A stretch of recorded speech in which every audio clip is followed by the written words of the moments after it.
Bakada söz vereli. Bakı. Sesini aç. Açtım Devlet abi. Selamun aleyküm. Ve aleykümselam. Bakı hoş geldin yine var gedek. Hoş Bakı bulduk. Dünya Türkmenlerinin Demokratiya platformasının Türkmenim kanalına Türkmenim TV e-mail belgesi gmail.com elektronik posta salgısına teňle bağlanışykly gaty köp gowy sözler gelip boğuştu. %99 gowy. Bakadan yine şol öňkü çykyşlaryň dowamyna garaşýar diýip şular ýalaky biz bu zatlary bilemez okdyk, baky gözümüz açdy, zat diýip. Ýöne awa sag bolsun, şoň üçin şolaň sag bolsun ýetirmek men borjum saňa şolary ýetirmek. Ýöne häzir şu taýda senden bir zat sorasym gelýär. Isle jogap ber, isle jogap berme. Şo Murat Kurbanow bilen baglanşykly aýdan sözüňe Murat Kurbanowyň özü jogap berende jogap berilmedi de ýöne şo taýda bir söz diýdi. Bular diýdi bu detallary, jikmejik bular ýalaky informasiýalary nirden näde bolýarlar diýdi. Ana. We şo sebäpdenem menem mehemet koydy. Senem mehemet koydy. Biziň inni hak bileleşiginde biziň hereketlerimizden ma, toparlamamızdan ma we öz başta hareket edýän aktivistlerim ma. Ýöne bulan hemmeti bileleşip ilgün bäkwitli iş etmeli bolanlar hemmeti bileleşip iş edýärler. Inni şu söze jogap ber. Sen bu detallary jikmejikleri nerden bilýän? Şuna sonra cevap bereyim. Birinci dere Murat Kurbanow bana cevap vermedi. Halkı aldadı yine. İkincisi şu.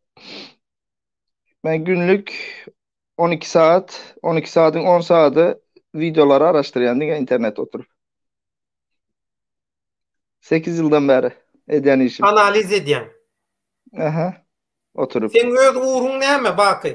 Sen näme uğurdan bir hünärmenmi ya bilim allyňmy, tälim allyňmy ya da özüňi sama uçka diýen ýaly ýetişdirdiňmi? Sen näme diýe nememi? Öz uğrum generalny hemme taraplayın. diýe başlygym ondan goşun isler ýaly. Ha. Aslında goşun islejek diýe. Ýöne ondan islemen, başga birinden islerin diýen ýaly ýalňyşy otur da. Yanlış şunu yalı böyle Murat Kurban şu videosunda da yanlışı şunu yalı. Ben o tayda aydan zatlarım näme? Ben Murat Kurban'a karşı gitmedim. Ben bilýän bolsaň döwlet asaňa da aýdýandyr. Men tarap tutmaýandyrym. Liboy bir bilen ama oturup gürleşýändirim. Ona ya da men Türkmenin kanalyna bagly diýemok ya da ne bileyim Murat Kurban'a düşman men diýemok. Ýöne şu var. Adam istemediydi. Ha, böyle adam istemediydi. İzinden gepi başka tarafa örüp gitti. Yok Amerika, Türkmenistan, Amerika ne için gerek? Sen bana cevap veren bolsan men hakkında gürlemel o tayda polno. İki yezek gürleştik diye. İki yezek gürleştik de neçe yezek yazıştık yöne başka saytlardan sen havarın yok.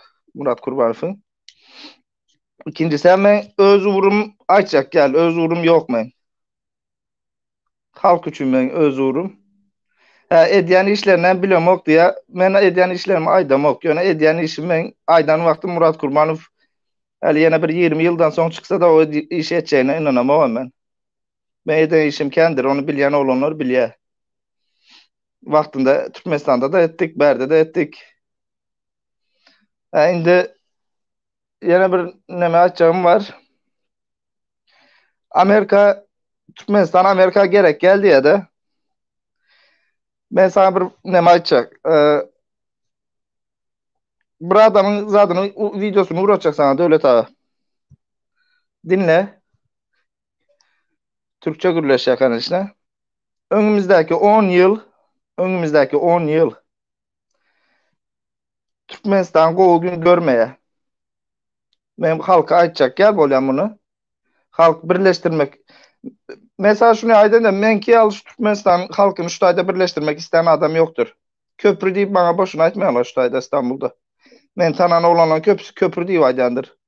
Sebebi diyesen şu öndeki adamın düşmanın bolsa da şunu birleştirecek bolyan diye gel nemet hazırlıkça şu iç politikanı koyalım zat deyip diye. Ne için diye. Sebebi önümüzdeki 10 yılımız bizim yaman zor günler geçecek. Bakı, Bolsam köprü 5 diyen, yılı.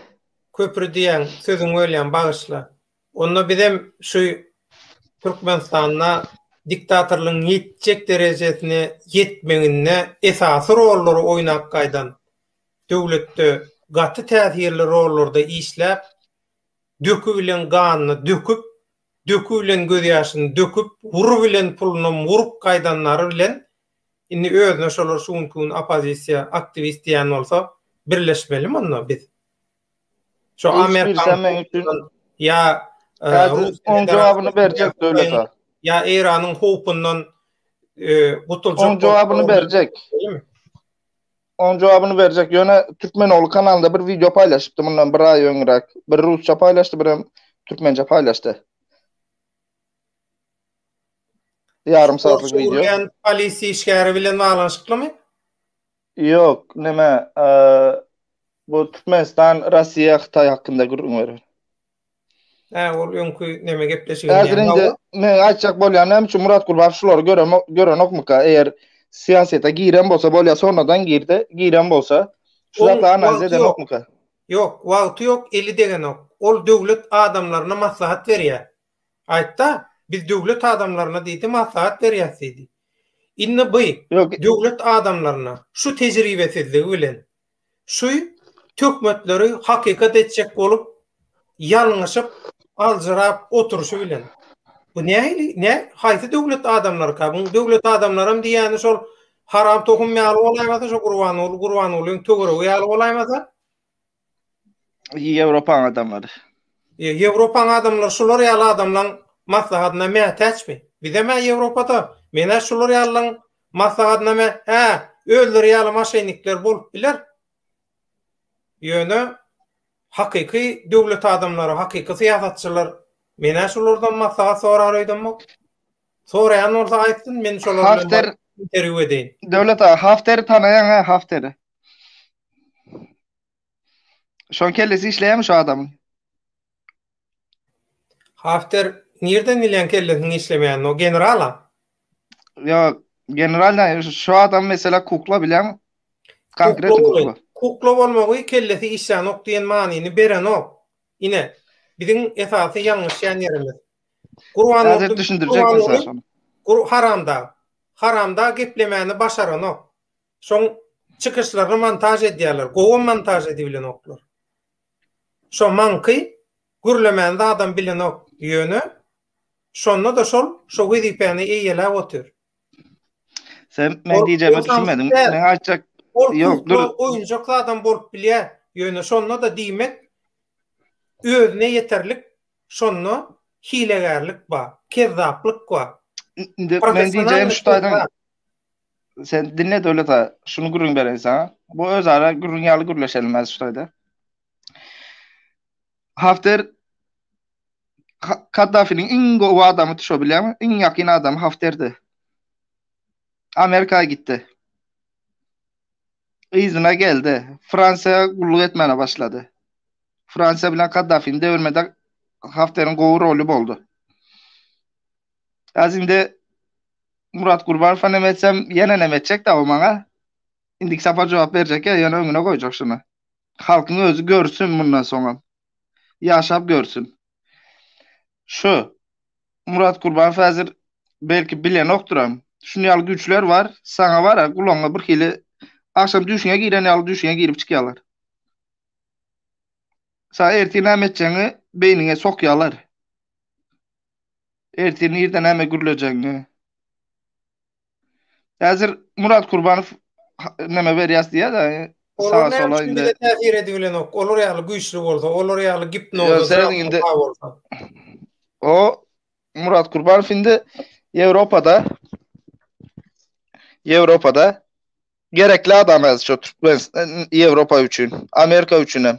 Sen erti birün şol adam Amerika destek bermese şol adama aydarsınız. Destek berende karoç aydarsın bak sen haklı çıktın diye. Erti birün diýende ýene bir ýyldan 2 ýyl sürer o. Ya Amerika gowy destek berjek şol adama. Amerika şolar ýalyky dünýäde güýçlü döwlet bolup, şolar ýalyky dürli diplomatiki üstünlükli işler alıp baryp, şolar ýalyky adama inanarmy? Öz proyektine şolar ýaly adamy ýöne ýalňyş beren adamy, tökmetleri hakykat ýaly aýdýan adamlary, hakykatlary aýdýan adamlara agent Mehmet At diýen adamy inanyp şo halkyň ykbalyny şolar ýaly adamlara berermi? Halkyň ykbalyny kim berjek ona? Hiç kim beren ona halkyň ykbalyny. Yo beren nokta Amerika inni özüni näme diýär? Biz diýär dünýäň demokratiýasynyň gorulmagyna, ay onsunna, munsunna şolar ýaly biz öňbaşçylyk etýär Amerika. Amerika girip çıkan yurtlarının Amerikan girip çıkan yurtların haysında demokrasiya var hazır. Haysında. Eğer Amerika'da demokrasiya bolsa şulon üstünden bulara üstünden bol yaş o zat. Bulara bize şol günäni ýönküýär. Döwlet diýär şol çemeniň diýär gostepdi diýär tanışlary we arkasy we döwlet sekretarlygyna nemen Amerikan onuň diýär şoň üçin niýe döwlet şoň ýanyna bular Amerikan proýekti diýär bizi. Bize Amerikan proýekti diýär. Özlerim öz pyssypjurlyklaryny, öz yalanlaryny Amerikan propaganda radiosynyň üstünden berdirip oturlar. Bular wara näme diýenlerini özüm düşünen o. Özüm hakkında cevap vereyim mi Döwlet ağa? Özüm hakkında cevap vereyim mi? Amerikadan ulanaq diýen. 2013'te o Irak'ta, Suriye'de uruş başlan vakti Amerikan Green Card'a başvuru yapanlar vardır. Green Card Amerikan vatandaşlığına. Ana şonda ne diyeyim? Yaş olanlara öncelik berdiler. Birinciliği şolara berdiler Green Card. Tanıdılar da. Ana şu vakti bana berdiler Green Card. Amerika hak kazandım. Yani şunu yalı şart verdiler. Beşiktaş'taki konsulu vardı o vaktlar. Amerikan konsulu Beşiktaş'taki.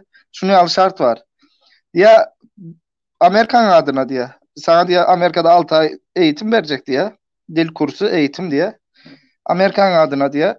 Suriye'de, Irak'ta diye 1 yıl diye kulluk etmeli bolyan diye. Indi Suriye'de, Irak'ta kulluk etmeli vakt. O vaktlar kimler? En köp neme gynaldı? Suriye'deki, Irak'taki Türkmenler. Menem diýdim, cevap verdim. Şotayda bir sana peroçik Türk oğlanım var. Menem ona diýdim. Men diýdim, gidip de diýdim, öz halkyma diýdim, kurşun sıkacak adam değil diýdim. Eğer diýerse şonaysam başgalaňam getireriz diye. Ben öz halkyma kurşun sıkmam dedim. Ha dedim. Gitsemem dedim. Türk askerleri bilen giderin dedim ýöne dedim.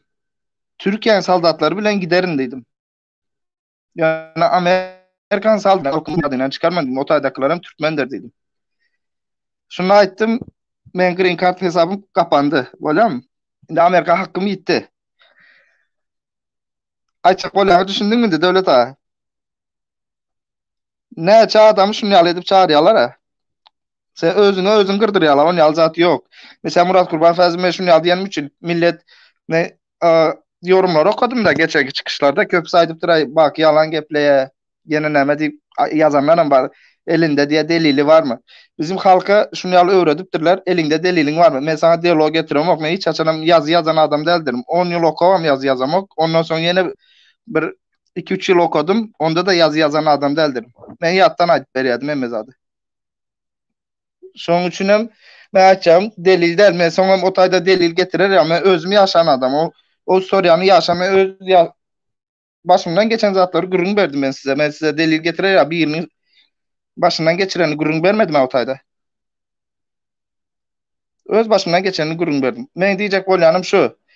Az Amerika tarapyny alan bolýar. Yok Amerika Türkmenistan näme üçin gerek? Ondan gerek däl bolsa. Türkmenistan Amerika gerek däl bolsa, azir näme üçin Amerika Türkmenistan'da wayenli baza açdy? Yani Türkmenistan garaşsız baky bir tarap ýurtdy. Hem bunun bir açıklamasını bersin onda. Wayenli bazası var.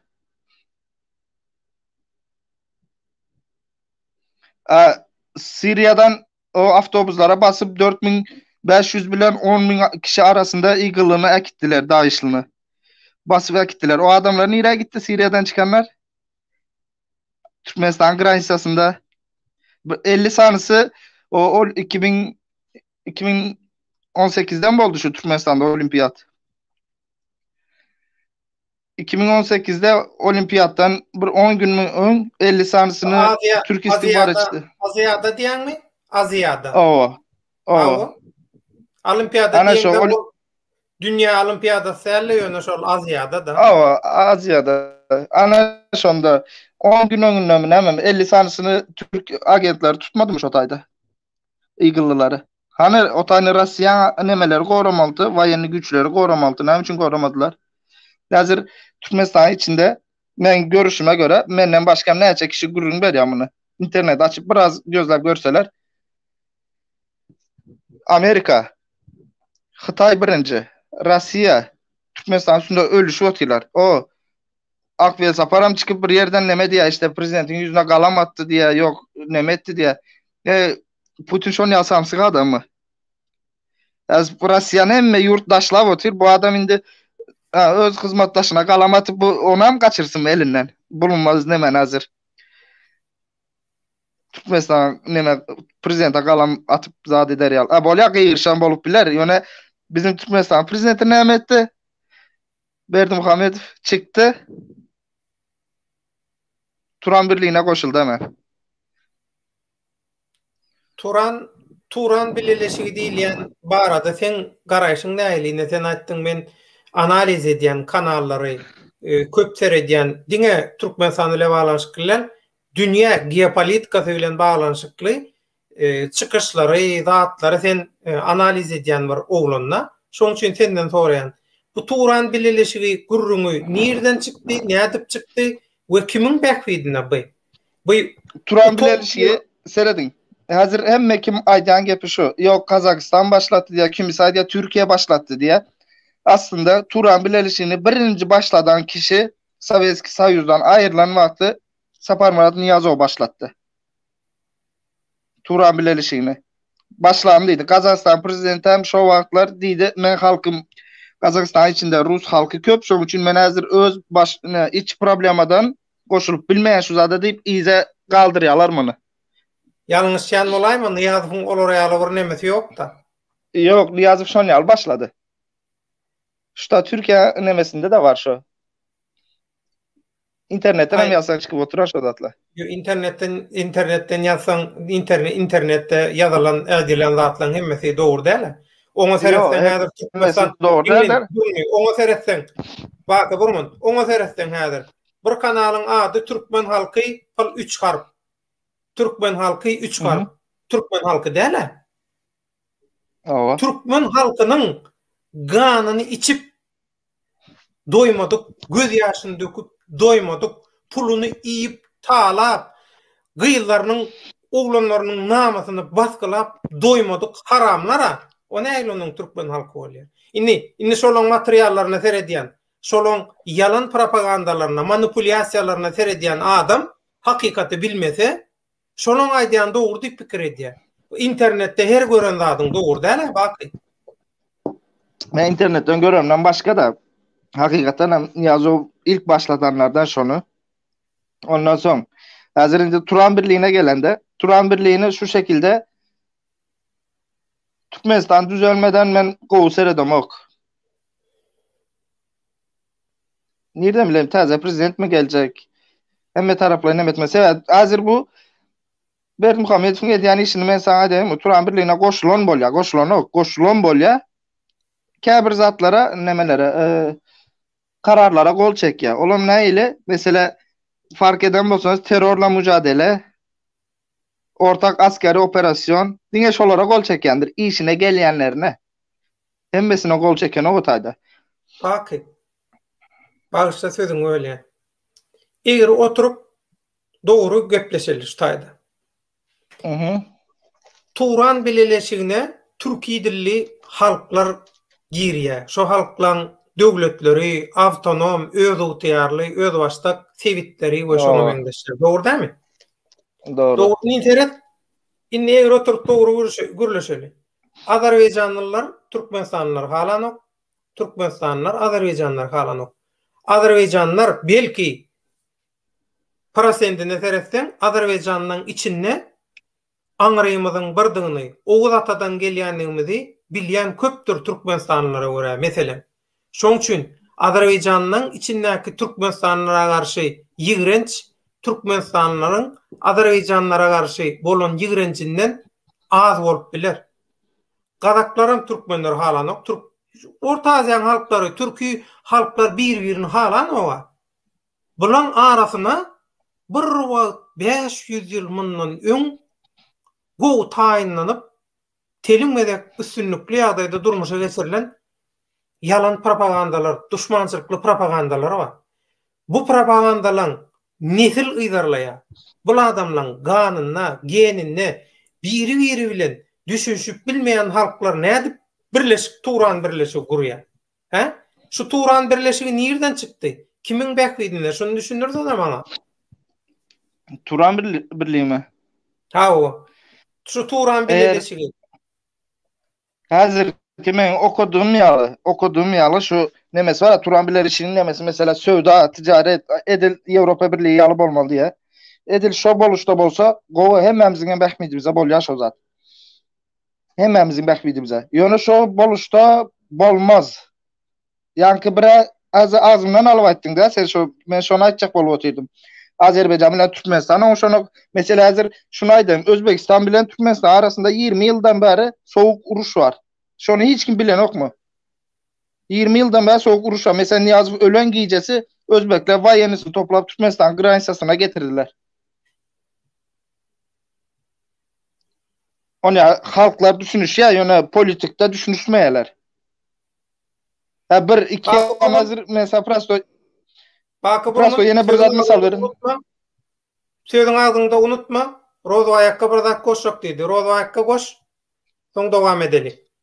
Bakı bir zat dedi 20 yıldan verdiydi. Özbekistan ile Türkmenistan arasında soğuk sövüş var dedi. Hazır öz ayttım bunu. Bunu ben analiz edip vereyim. Ve Niyazow ölümdüğünde de Özbekistan'ın yaralı güçleri diye Türkmenistan granisasına öz koşullarını getirdi diye. Vakinde ben bu arada ben özümün birazcık mende olan maglumatım, tecrübemden sana da şöyle getireyim. Özbekistan bilen Türkmenistan arasında haysiyem olsa hiçbir dönemde bir siyasi derecede ya bir siyasi görünüşlerde haysiyem olsa bir soğuk hiçbir döneme sövüş yok. Ben bunu açık ettim. Yani Özbekistan bilen Türkmenistan'ın arasındaki siyasi çekeleşigi soğuk sövüş olarak değil, siyasi çekeleşigi döreden şol döwürde Türkmenistan'ın hut prezidentinin yanındaki prezident aparatynyň orunbasarlarydy. Näme üçin şol yaragly güçler şo getirip şo ýere diredi, getirip diremesiniň hem sebäbi şu Türkmenistan'da 2002 ýylda başlan şol Sancar wakasy hökümet agdyrmak üçin. Şol Sancar wakasynyň ilk nämesini näme üçin şo olar Özbekistandan tutdular? Sebep diýende Barış Şeýhmuradowy näme etdiler? Özbekistandan, yani Özbekistan'ın karşı velayatından Türkmenistan bilen Lewap velayatynyň Hojombaz etrawynyň Tallymerjen Serhet gümrüginden geçti diýip yalan maglumat verdiler. Ve Özbekistan'ı şo ýerde suçlamak istedi, yani günahkerlemek istediler. Barış Şeýhmuradow şol döwürde, Barış Şeýhmuradow bunu gaty ýadyňyzdan çykarmaň. Men bu işin içerisinde yaman gaty gowy bilýändirim. Sen tüsmenin gerek yerinden tuttun hazır sen. Barış Şeýhmuradow şol döwürde şu Türkmenistan'da adaşy kolanda 2 günläp 3 günläp Türkmenistan'ın ähli velayet etraplarının çäginde Türkmenistan'ın yaraglı ve hukuk gora edaralarının güçlerinin birlikte olması sebepli Türkmenistan'ın hiçbir çäginde bir kuş bile uçurmadılar. Bu bir. 2. Şol döwürde Türkmenistan'ın etraplarında veya velayetin daşındaky ýaşan raýatlar tokum tişlenike barıp gelmek isleyen mahallary yolların ählisi gözegçilikli kontrol altında oldu. Yaraglı güçlerinin. Näme üçin Lewawy görkezdiler şonda? Ene sen äzi şu ýerde ene soran bundan çykýar. Näme üçin Lewawy görkezdiler?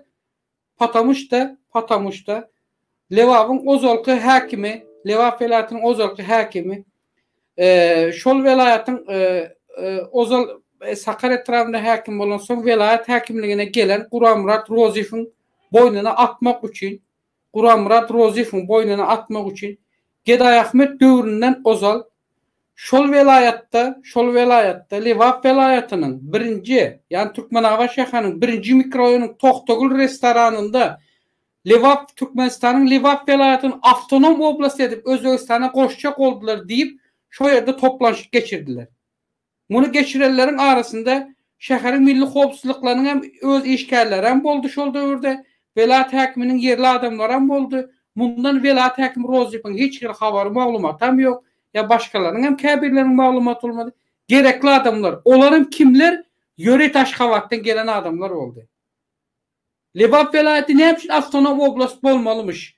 Näme üçin eger Livap velayaty etdik milletten aglawas etdik millet özbek milletinden ibarat bolsa näme üçin Livap velayaty Özbegistana goşulman baryp avtonom bolmaly? Sebäp näme?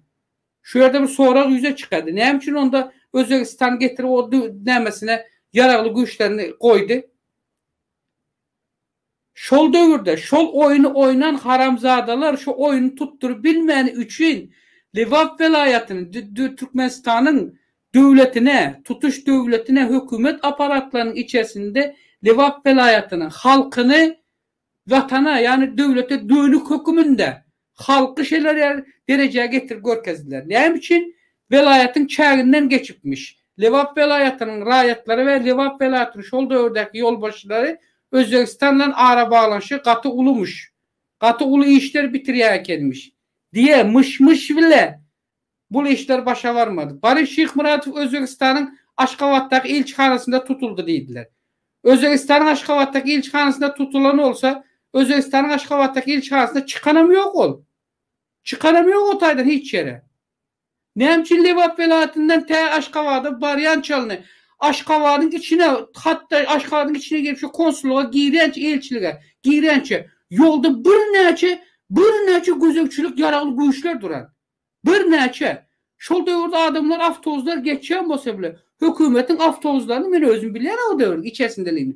Adamlar ýüzlerini çekip gördüler şeýdi. Sakkalyň seninmi, ýüzüň deriň seninmi, saçyň seninmi diýip. Ona edip soň o ýere Özbegistan yaragly güýçlerini ýygýarmy? Kim ýygdyrdy muňa? Bu işin içerisinde seyreden aklınız giyiniş seyretmemiz gerek. Giyiniş seyretsek bu oyunu oynarların özleri hut şol döwür oyunu oynar haramzadaların özleri. Anırda içeri girip gitti.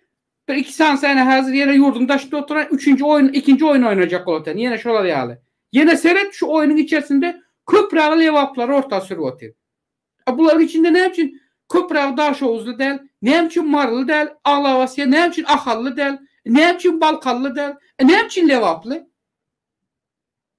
Özbegistan soň näme üçin diýelim aýdalym dogry bolsun, dogram diýelim. Näme üçin soň yaragly güýçlerini Türkmenistan serhetçäni toparlamasyn, ýygnamasyn? Türkmenistanyň halkyna Türkmenistanyň ynam barmy? Bular ýa oýun etjek bolsa. Mesela men sana senin bilen dost olsam, salam aleykum bolsa, misal üçin, men sana karşı yüzüne seyredip bir zat diýip arkandan bir töhmet edip bir sana karşı bir oýun etjek bolsam, sen tedbirini almam mı bana karşı? Alarsın. Emma Türkmenistan hiç açaran bölünmez. Ne avtonom bolar, ne başka bir zat olar. Bunu böldürtmene de ruhsat vermez. Diyeceğim. Türkmenistan o zaldan bir dövlet olan olsa bıçak açelini. Şol topraklar şu Türkmen halkının özünde kalaram. Etnik milletten olan bir neçe il raýatlarymız vardır. Olarım şu dövlette, şu toprakta yaşayan olsa şu toprağa eýedir, hakkı da vardır, hukuku da vardır. Şu toprağın raýatydyr. Biz onu etnikleştirecek olamız yok. Mesela menin de Özbegistanlı. Men näme etmeli? Men atam tarafı tutup da gidip enem tarafa mı karşı yaragalayım men onda? Özbegistan'da Türkmenler var. Karakalpak'tan tut, Xiva'dan tut. Ya diyelim böyle Bukhara tarafa çelini git. Harezm tarafa karşı nereye girsin Türkmenistanlılar var. Samarkand'da bile var Türkmenistanlı ovalar. Onlar näme etmeli onda? Birinkiler Bukhara'da, Xiva'da ýaşak gaýdan. Hawa. Öň bular ýaly terket bolmaly. Benim nasıl 50%, ene tarafım 50% Özbegistan'da onda. Özbegistan'da 50%. Özüm şöyle öz ovamızın, öz yaşan velayetimizdin, öz yaşan Dayhan birleşimizin adamları. Dövründe giden, dövründe köçüp gittiler şota. Bir ana değil, dövründe gittiler. Oyunu oynan ene hazırki haramzadalar oyun oynayacak öyle.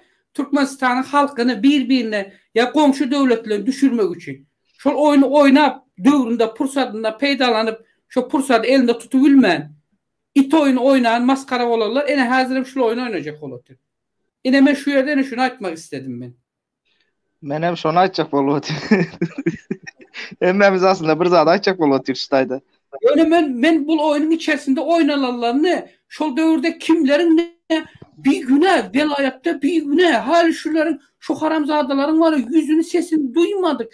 Devlet idarasında hukuk idarasında işler basılı giden adamlar oldu. Yo bir bu var. Ben çok detaylı içine girem yok. Ben detaylı içine girsem benim içimde duran olar. O tadı sağ Hudaý şükür anlayan yaşlılarım var. Şu dövrü bilen yaşlılarım var. Bir yaşap çıkan. Rozvaýany Bakada söz bereli. Baka hawa. Men aytjak bolýanym şu.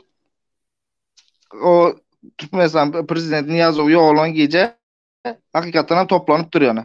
Hakikaten toplandı. Özbekistan tarafı. İkem hazır mesela Mar tarafında ya da Aydın mesela yol öten Tahtavazar tarafında Libo Türkmenistan bir yerinde bir Türkmene Afgan Türkmenlerini sorasam düşman yalını ne diyorlar şolar. Şoňa hiç sineden var mı içimizde? Yani Afgan Türkmenleri bile mekana oturup gördüm. Şolara ne diýen ata vatanım diýip gürrüň edýändirler. Türkmenistan diye başına bir zat gelse şu gün biz tayin bir zat. Bakı. Yani canımızı vermer bolsam tayin deyip duran adamlar. Bakı. Ol Gyzyl Goşun gelenine basmaçylar bolup Gyzyl Goşun bilen çaknaşanna. Türkmenlerin köpüsi bu ýurt kapyryň eline geçse. Inni berde hemme zat umumy bolýar. Ayal maşgalalan namysyň, malyň, mülküň umumy bolýar diýip aydylandan soň adamlar yeňilenden soň näme diýär? Owana geçse. Bizim gatı köp doğan garnaşymyz owana geçen. Biziňe ikem ýene hemmeti diýen ýaly şo tarafa geçen. Hawa ikem ýene bir neme gürrüň bereýin de şunu ýaly ýene muny hiç hile analiz atlar bu men nememem del bu. Käbir hazırki prezidentimizin ýanynda işlän adamlaryň gürrüň berişine göre Karaçı neme diýär de şu Mar bilen Lebabyň arasyny diýär bozmaly diýär de. Näme üçin diýsen diýär, Mar diýär prezidentiň ýanyna işlän adamlary nerden nädip tanayan Baky? Baky sen kim? Bu detallary jikmejikleri nerden bilýän Baky sen? Baky sen geniştabyň başlygymy Baky sen? Generalmy sen? Baky kim sen Baky? Men aýtjak kimligimi de ýöne şolan gürrüň berişine göre şunu bir zat var diye. Lebap bilen Mar'ın arasını bozmalı diye sebep diye. Mar diye mesela Afganistan graniçasına yakın bolan üçün diye ikisi birleşip diye Afganistan'dan diye Türkmenler geçirseler diye şu Türkmenistan nemene prezident diye ağdarışı edip bilýärler Türkmenistan içinde diye. Şoň üçün diye şatır tire parazlık neme diýerler diye öz arasında. Şo diye hökümet tarapyndan çıkarılan zatlar şolar diye gullukda da şonu ýaly neme edilýär diye. Ondan soň mesela Lebabyň polisine ki diye Balkana goýýar, Balkanyňkyny getirýär, Mara goýýar, Marnyňkyny Lebaba goýberýär. Şolar spesial edilýär diye aslında diye.